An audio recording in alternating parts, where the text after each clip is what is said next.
As part of its proposed $17-15 billion fiscal year 2018 budget request, the Navy carved out a hefty $2 billion for a suite of futuristic weapons systems ripped straight from the pages of a science fiction flick, and a good part of that cash is going toward the service's much-touted electromagnetic railgun.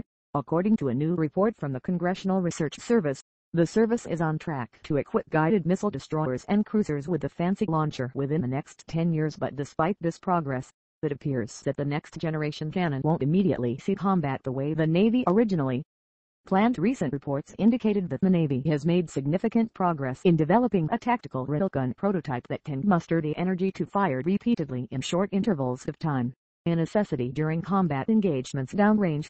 Office of Naval Research Electromagnetic Railgun Program Chief Tom Boucher told National Defense Magazine on June 15, O&R weapons contractors the system and General Atomics are currently developing and testing new barrel designs and sufficiently devastating pulsed power systems that can fire 5 specially engineered shells with 32 megajoules of muzzle energy each minute. Sounds arcane, sure, but it means that the next generation weapons are closer than ever to seeing full integration into Navy vessels. Currently at the beginning of year-long multi-shot tests at Naval Surface Warfare Center All-Ren Division in Virginia, plans on delivering its prototype to the Navy for branch testing as early as next year. General Atomics plans on testing its cannon at the Dewey Proving Ground in Utah and hitting the surrogate cruise missile by 2018.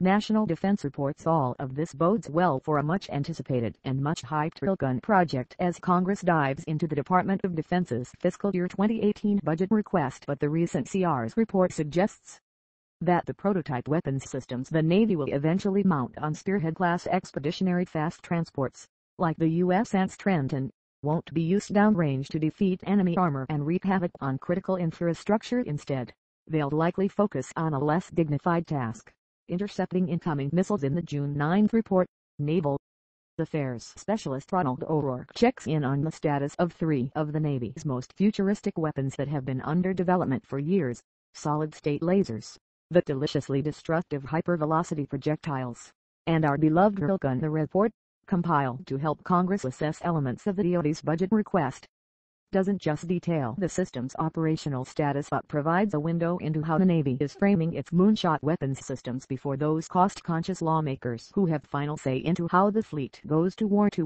There are no fearsome visions of the tank shredding, bunker-busting, hull-puncturing carnage that usually accompany footage of the electromagnetic railgun at work. Instead, the report focuses on the technology's strategic application as additional surface defenses against anti-ship cruise missile and ballistic missiles. The Navy originally began developing the MRG as a naval surface fire support and SF's weapon for supporting U.S. Marines operating ashore, but subsequently determined that the weapon also has potential for defending against ASCMs and ASBMs, explains O'Rourke. Sure, O&R is still thinking about fire support, but for lawmakers the issue is missile defense.